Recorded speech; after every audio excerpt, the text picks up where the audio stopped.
The morning sun cast long shadows across the military base as General Harrison paced behind his mahogany desk, his weathered hands gripping a coded message that had arrived during the night. The paper trembled slightly in his grasp, not from fear, but from the weight of responsibility that pressed down on his shoulders like a heavy winter coat. The year was 1943. And the Allied forces were preparing for what would become one of the most crucial operations of World War II. The base, nestled in the English countryside, buzzed with activity as soldiers, officers, and support staff moved with purpose through the corridors. Everyone knew something big was coming, but only a select few understood the true magnitude of what lay ahead. General Harrison had built his reputation on clear communication and decisive action. His voice could carry across a parade ground without amplification, and his orders were always crisp and unmistakable. But this morning was different. The coded message in his hands contained intelligence so sensitive that it couldn't be transmitted through normal channels. The enemy had been intercepting radio communications, and security was paramount. The message had come from London, decoded by the best cryptographers in the intelligence service. It contained vital information about enemy troop movements, supply lines, and defensive positions. This intelligence would determine the success or failure of the upcoming operation, potentially saving thousands of Allied lives. But there was a problem that made the general's jaw clench with frustration. The original code had been damaged during transmission. Several key symbols were missing or corrupted, leaving gaps in the critical information. The base's communication officer, Lieutenant Morrison, had worked through the night with his team, trying to fill in the blanks using standard decryption methods. They had managed to decode most of the message, but three crucial sections remained a mystery. As the general studied the partial message, his aide-de-camp, Captain Stevens, knocked on the door and entered the office. The young officer's face was pale with exhaustion from working alongside the communication team all night. "Sir, we've made some progress, but we're still missing critical elements," Captain Stevens reported, his voice hoarse from lack of sleep. "Lieutenant Morrison believes the missing sections contain coordinates and timing information, but without them, we can't proceed with the operation as planned." The general set the message down and walked to the window, looking out at the organized chaos of the base. Soldiers were loading supplies onto trucks, mechanics were working on aircraft engines, and everywhere he looked, people were preparing for something they didn't fully understand. The weight of their trust in his leadership felt heavier than his military decorations. "How long do we have?" the general asked, though he already knew the answer. 48 hours, sir. The operation window closes after that, and we'll have to wait another month for conditions to align again. Intelligence suggests the enemy will have reinforced their positions by then, making our mission significantly more difficult. The general nodded grimly. A month's delay could mean the difference between victory and defeat, between saving lives and losing them. He had seen too many good soldiers fall because of delayed operations and missed opportunities. This couldn't be one of them. For the next several hours, the general worked with his intelligence team, poring over the partial message, trying every possible combination and interpretation. They brought in additional code breakers from neighboring bases, consulted reference materials, and even contacted London for assistance. But the missing sections remained stubbornly undecipherable. The general's frustration grew with each passing hour. He was known for his problem-solving abilities, his talent for seeing patterns that others missed. But this code seemed to defy every conventional approach. The missing symbols appeared random, with no discernible pattern that matched any known cipher system. As afternoon turned to evening, the general found himself alone in his office, surrounded by papers covered in failed attempts at decryption. The decoded portions of the message lay before him like pieces of a jigsaw puzzle with crucial sections missing. He could see the outline of the intelligence, understand its general purpose, but the specific details that would make it actionable remained hidden. The base had grown quieter as the day shift ended and the night shift began.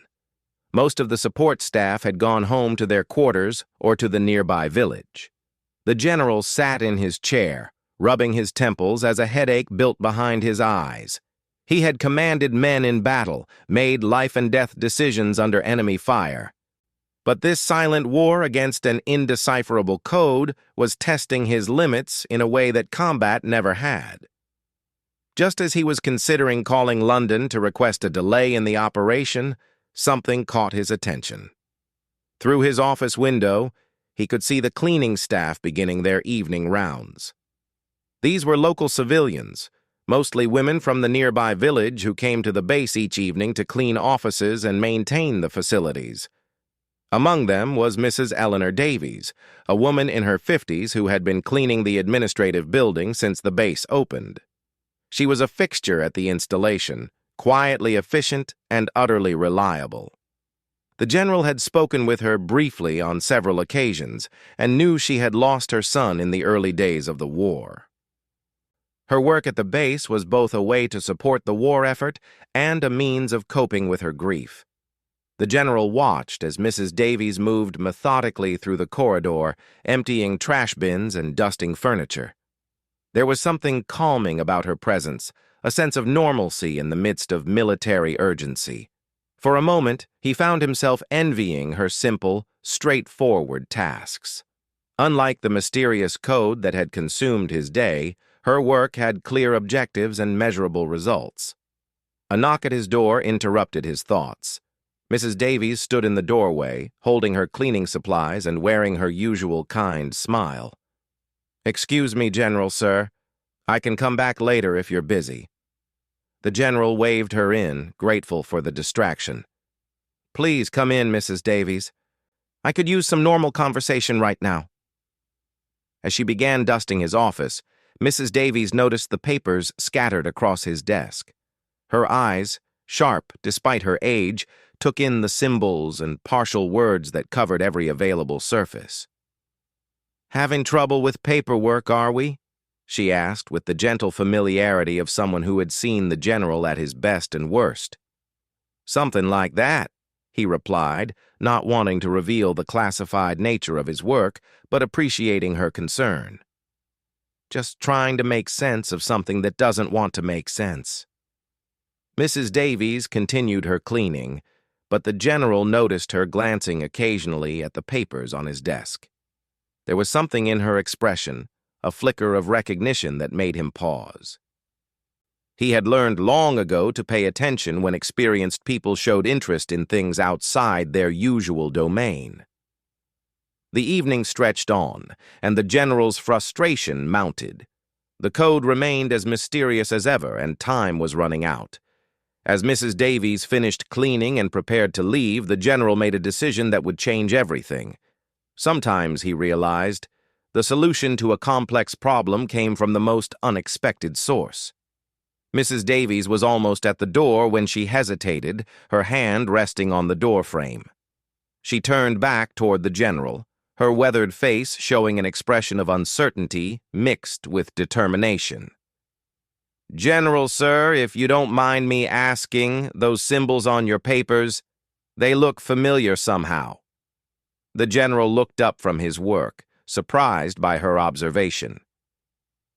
Protocol dictated that he shouldn't discuss classified materials with civilian staff, but something in her tone made him pause. Mrs. Davies had been working at the base for over 2 years, and her security clearance had been thoroughly vetted. More importantly, she had an honesty about her that made the general trust her instinctively. "How do you mean familiar, Mrs. Davies?" She set down her cleaning bucket and approached his desk cautiously, as if she were afraid of overstepping her boundaries. "Well, sir, my late husband worked as a railway telegraph operator before the war. He used to bring home practice sheets with different signaling codes. Some of those symbols look like the old railway emergency codes." The general felt his pulse quicken. Railway codes had been developed independently of military systems, using different principles and symbol sets. It was possible that whoever created this particular cipher had drawn inspiration from civilian communication systems to make it harder for enemy codebreakers to crack. "Would you mind taking a closer look?" he asked, carefully selecting a sheet that contained some of the undecipherable symbols while keeping the classified portions covered. Mrs. Davies put on her reading glasses and studied the paper carefully. Her finger traced over several of the mysterious symbols, and the general could see recognition dawning in her eyes. "Oh my," she whispered. "Yes, these are definitely railway emergency signals. This one here means immediate danger ahead, and this curved symbol indicates alternate route required. My husband made me learn them during the early days of our marriage. He said a railway wife should understand the basics in case of emergency." The general's excitement grew, but he forced himself to remain calm. "Mrs. Davies, would you be willing to help me understand these symbols? It's quite important." She nodded without hesitation. "Of course, sir. Anything to help." Working together by lamplight, Mrs. Davies began translating the railway symbols that had baffled the military codebreakers all day. Her knowledge was incomplete, and she had to search her memory for meanings she hadn't used in years. But gradually the missing pieces began to fall into place. "This symbol sequence here," she said, pointing to one of the most puzzling sections, "indicates coordinates, but they're expressed in railway terms. Instead of military grid references, they're using railway junction points and mile markers." The general called for Captain Stevens and Lieutenant Morrison to join them.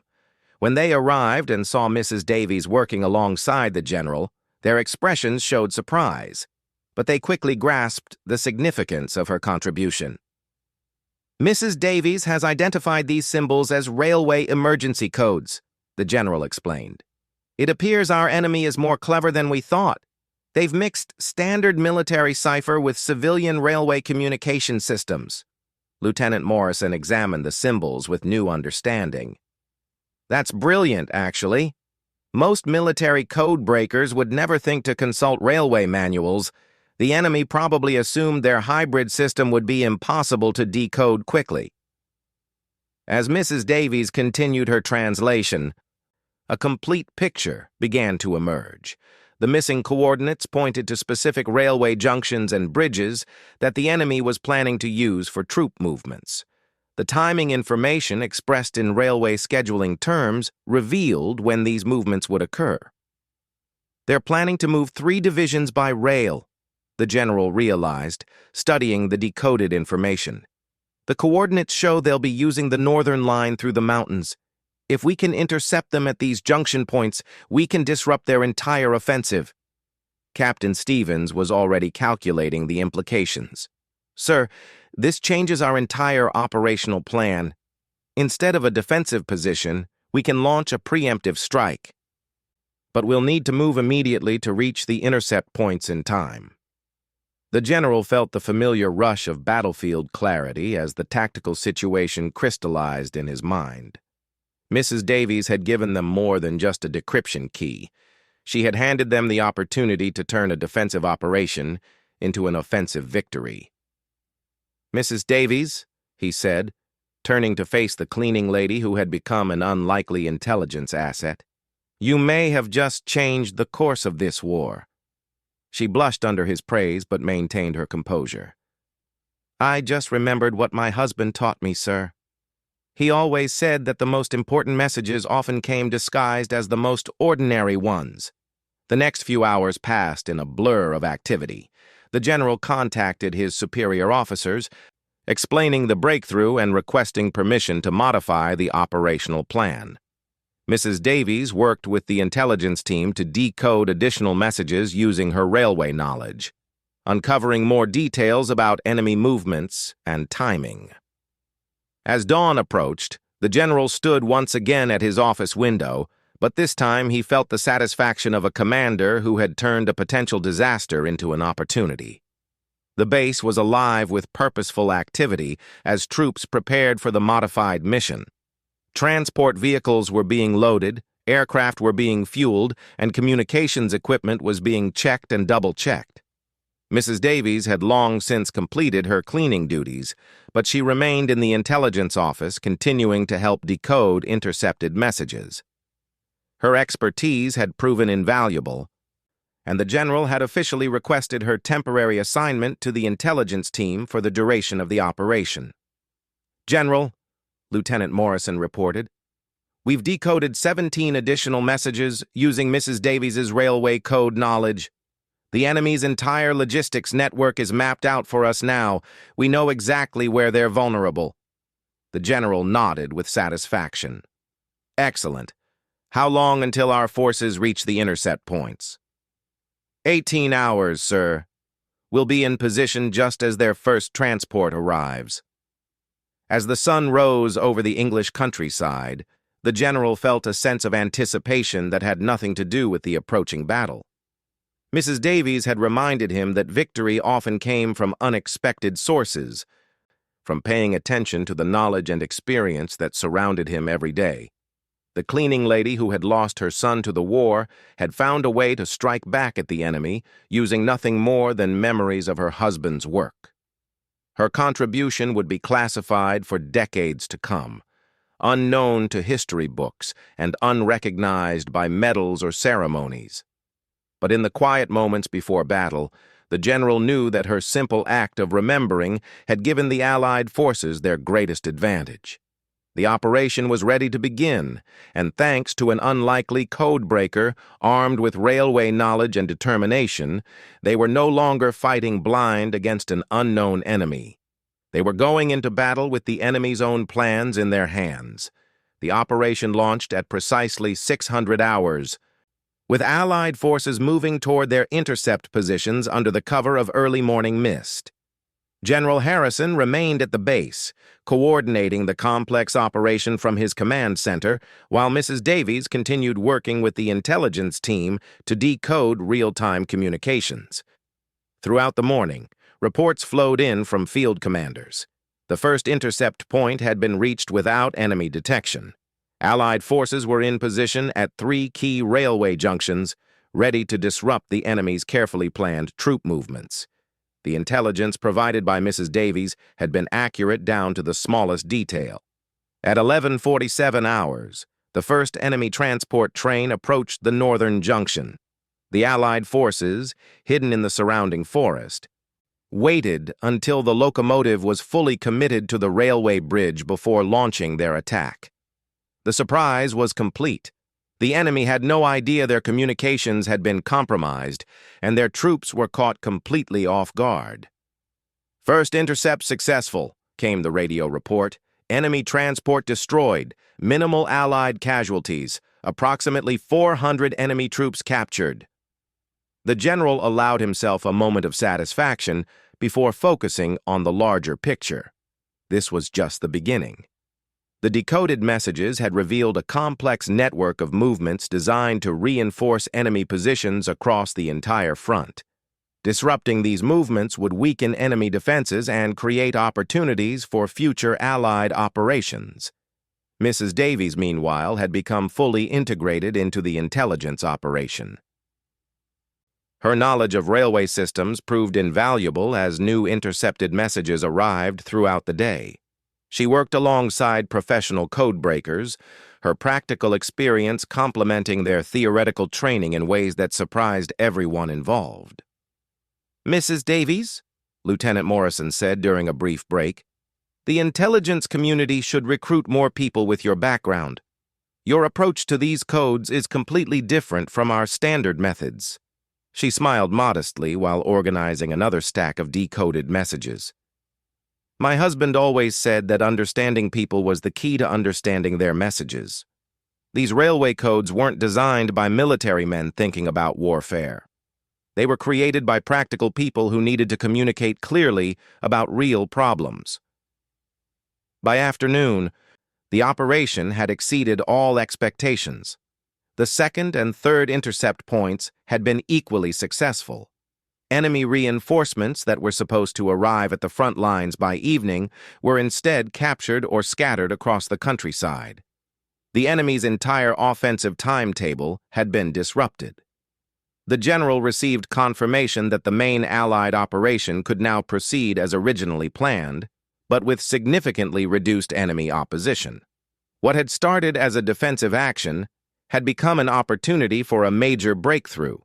The intelligence provided by Mrs. Davies had not only solved the immediate crisis, but had opened up strategic possibilities that military planners hadn't dared to consider. As evening approached, the general found himself once again in his office with Mrs. Davies, but this time they were surrounded by maps showing Allied advances rather than indecipherable code sheets.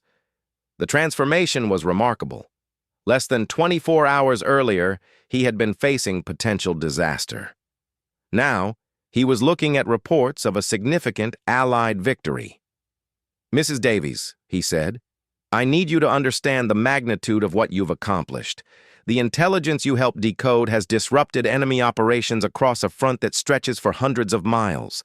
Thousands of Allied lives have been saved, and we've gained a strategic advantage that could shorten the entire war." She looked at the reports with wonder, still finding it difficult to believe that her memories of her husband's work had played such a crucial role. "It doesn't seem real, sir. I was just trying to help however I could." "That's exactly what makes it so remarkable," the general replied. "You saw something that trained intelligence officers missed because you approached the problem from a completely different perspective. Sometimes the most important knowledge isn't found in textbooks or training manuals." The final reports came in just before midnight. All 3 intercept operations had been completed successfully. The enemy's reinforcement schedule had been completely disrupted, their communication network was in chaos, and Allied forces had captured enough intelligence materials to keep the codebreakers busy for months. The general drafted his official report, carefully documenting the role that Mrs. Davies had played in the operation's success. He knew that much of the story would remain classified for decades, but he wanted to ensure that her contribution was properly recorded for military historians of the future. As Mrs. Davies prepared to return to her regular duties, the general made a decision that would change her life. He had been authorized to offer her a permanent position with the intelligence service, working with the code-breaking team on a full-time basis. Her unique knowledge and practical approach to communication systems had proven too valuable to waste on cleaning duties. The offer comes with better pay, more comfortable working conditions, and the satisfaction of knowing that your work is directly contributing to Allied victory, he explained. "But I want you to know that regardless of your decision, you've already done more than enough to honor your son's memory." Mrs. Davies considered the offer carefully. She had spent the last day working alongside some of the brightest minds in military intelligence, contributing knowledge that she had learned years ago from her husband. The work was challenging and important, and she realized that it gave her a sense of purpose that she hadn't felt since losing her son. "I'll take the position, General, but I have one condition. I want to continue working the evening shift occasionally. Some of my best thinking has always been done while my hands were busy with simple tasks." The general smiled and shook her hand. "Agreed. Sometimes the best solutions come when we're not trying so hard to find them." In the days that followed, word of the successful operation spread through the military command structure. The general received commendations for his innovative approach to the intelligence crisis, but he always made sure to share credit with the unlikely codebreaker who had made it all possible. Mrs. Davies became a legend within the intelligence community, though her story remained highly classified. She continued to work on the most challenging communication intercepts, bringing her practical understanding of civilian systems to bear on enemy codes. Her success rate was remarkable, and she became one of the most trusted members of the intelligence team. Years later, when the war had ended and the classified files were finally opened, historians would puzzle over the dramatic success of that particular operation. The official records showed a brilliant military victory achieved through superior intelligence gathering, but the real story of how a cleaning lady's memories had provided the key to victory remained buried in classified documents. The general kept in touch with Mrs. Davies long after the war ended. She had found her calling in intelligence work and continued to serve with distinction until her retirement. When she finally stepped down, she had contributed to the decoding of thousands of enemy communications and had played a role in numerous Allied victories. The lesson of that desperate night in 1943 stayed with the general throughout his career. He learned to value the knowledge and experience that surrounded him, regardless of its source. The most important insights often came from the most unexpected places, and the key to solving complex problems was sometimes held by the people who seemed least likely to have the answers. Mrs. Davies had proved that heroism didn't always wear a uniform, and that the most crucial contributions to victory could come from ordinary people who simply remembered what they had learned and were willing to share it when it mattered most.